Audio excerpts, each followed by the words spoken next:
Welcome back, everyone, to The Deep Dive. You guys have sent in a ton of stuff about the law of attraction, which is awesome. So we're going to take a deep dive into it today. Yeah, looks like we've got a lot to unpack here. We do. We want to really see if we can figure out, where does this idea come from? Is it more of like a spiritual thing, or is it something that maybe science can actually back up? What do you think? Right. Is it just, wishful thinking, or could there be something more to it? Like, does the like attract like, as the saying goes? I think that's what we're going to try to figure out today. Exactly. And hopefully make it make sense, for everybody listening. So to start off, for anyone who might not be super familiar with this whole law of attraction thing, how would you sum it up? Like, what's the basic idea here? Well, I'd say the simplest way to put it is that the law of attraction is this idea that your thoughts and the energy you put out into the world, like they kind of act like a magnet, drawing similar experiences back to you.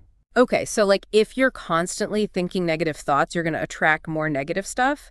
And if you're super positive, good things are going to come your way.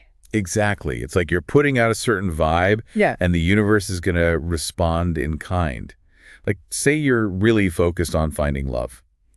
The law of attraction would say that by putting that energy out there, by really believing you'll find it, you're actually making it more likely to happen. Interesting. So it's not just about thinking it, it's about really believing it, right? Right. And this concept has been around for ages. It's not like some new age fad or anything. We see hints of it in tons of ancient philosophies and teachings. Oh, really? I didn't realize it went back that far. Yeah, it pops up in different forms throughout history, which I think speaks to how much it resonates with people. This idea that we have some control over our reality, that our minds are powerful. So where should we start then? Do you think it makes sense to look at the spiritual side of this first? Yeah, let's do that. So a lot of the sources you provided, they point to ancient Eastern traditions like Hinduism and Buddhism. It's kind of the foundation for this idea. And I know we talked about karma before the show, but could you explain how that ties into the law of attraction? Yeah, so karma, it's not just about, what goes around comes around, like a simple cause and effect. It's deeper than that. In Hinduism, karma is about intention. It emphasizes that the thoughts and energy behind your actions, they really matter. It's all interconnected. So it's not just about what you do, but why you do it. Exactly. And then in Buddhism, there's this big focus on the power of the mind. Like, they teach that our thoughts can literally create suffering or happiness. It all comes from within. So both of those seem to tie into this idea that our inner state can shape our outer world. Right. And if we fast forward to more modern times, there are these figures like Neville Goddard and Rhonda Byrne, who wrote The Secret, and Abraham Hicks, who all talk about manifestation. They've really popularized the law of attraction in recent years. Yeah, I've definitely heard of The Secret. So what are some of the key things they emphasize? Well, they all talk about the importance of belief, visualization, and gratitude. Like, they say that if you can vividly imagine what you want, truly believe you can have it, and feel grateful for it in advance, like it's already yours, you're basically aligning yourself with that outcome. That makes sense. It's like you're sending a clear message to the universe about what you're looking for. Exactly. And they also talk about raising your vibration. Oh, yeah. What's that all about? It sounds kind of out there. Yeah, it can sound a bit woo-woo, but basically they're talking about your overall emotional and mental state. Like, if you're feeling positive, happy, grateful, they say you're at a high vibration.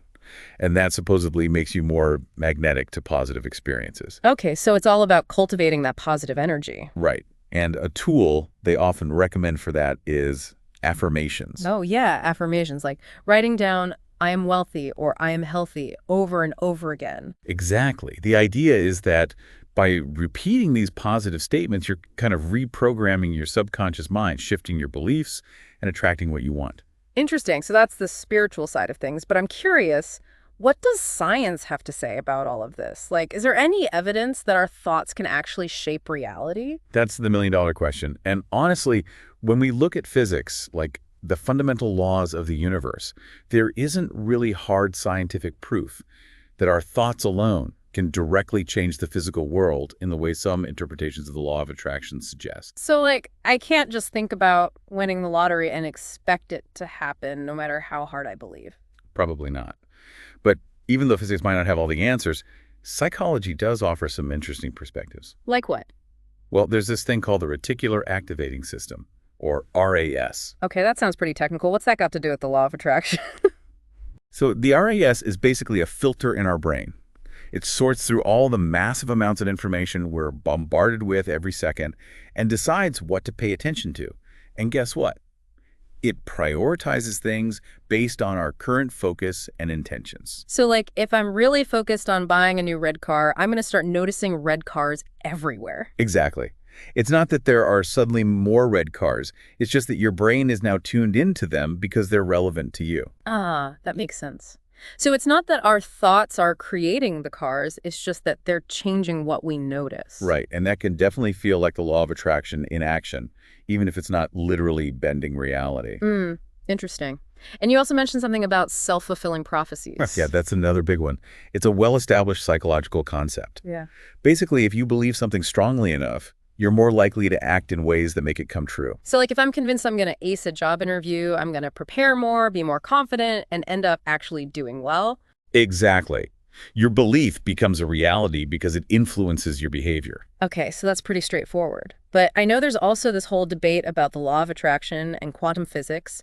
Some people say quantum physics proves it. Is there any truth to that? Yeah, there's a lot of talk about that, especially this idea of the observer effect. Right, I've heard of that. Can you explain it? So in quantum physics, the observer effect is this weird thing where the act of observing a tiny particle can actually change how it behaves. It's like reality is kind of fuzzy until someone looks at it. Whoa, that's trippy. So does that mean our thoughts can literally change reality? Well, that's the leap that a lot of law of attraction proponents make, but a lot of scientists push back on that. They say that while quantum physics is super interesting, it's mostly about the subatomic world. It doesn't necessarily mean our thoughts can directly control things on a larger scale, like, making us win the lottery or whatever. Okay, so quantum physics might not be the smoking gun that some people think it is. Right. But it does raise some really thought-provoking questions about the nature of reality and consciousness. For sure. Okay, so we've talked about the spiritual side, the science side, but I'm curious about some of the real-world examples that people always bring up, like the story about Jim Carrey writing himself a $10 million check before he was famous. Yeah, that's a classic law of attraction story. And it's definitely inspiring, right? It is. But is it really proof that the law of attraction works? Well, it's hard to say for sure. I mean, in Jim Carrey's case, writing that check, it was a powerful form of visualization.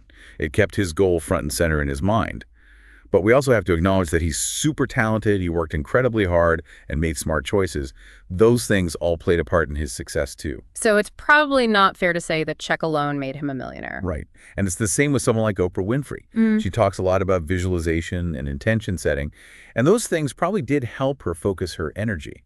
But she's also brilliant and driven. So it's probably a combination of factors, not just the law of attraction by itself. Exactly. And then there are things like athletes using mental rehearsal to improve their performance. That's a more widely accepted example of how our thoughts can influence outcomes. Right, like picturing yourself making that perfect shot or winning the race. Exactly. It's not about magically making it happen. It's about training your mind and building confidence, which can then lead to better results. Okay, so after looking at all of this, the spiritual side, the science side, the real-world examples, what's the overall takeaway? Well, I think it's safe to say that science might not fully back up the idea that our thoughts directly create reality. But psychology shows us that our beliefs and focus do have a huge impact on our actions and how we perceive the world. And spirituality gives us a framework for using belief and intention to create positive change. Right, so it might not be as simple as think it and it will come. Exactly. And something that comes up a lot in the sources is the importance of action. Like the law of attraction isn't about sitting back and waiting for things to fall into your lap. So it's not just about wishing and hoping. Nope. You got to put in the work, too. It's about aligning your actions with your goals, taking steps towards what you want. So it's more like believe it, focus on it, and then take action to make it happen? Exactly. I think that's a good way to sum it up. All right, so to all our listeners out there, we just took a pretty deep dive into the law of attraction. We looked at it from different angles, considered the science and the spirituality, and explored some of the popular examples. Hopefully this gave you a better understanding of what it's all about. And it really begs the question, which side resonates more with you? Do you lean towards the scientific explanation that emphasizes the power of mindset and focus, or the spiritual belief in a more direct connection between thoughts and reality? It's definitely something to think about, and we encourage you to keep exploring this idea. think about your own experiences. Have you ever noticed how your beliefs have shaped your reality, even in small ways? And as a final thought experiment, why not try something today? Take a few minutes to imagine a goal you really want to achieve. Picture it as if it's already happened. Feel the emotions, see the details, really believe in it, and then take just one small step towards making it a reality. Who knows what might happen? That's a great idea. And on that note, we'll wrap up this deep dive. Thanks for listening, everyone. Thanks for joining us.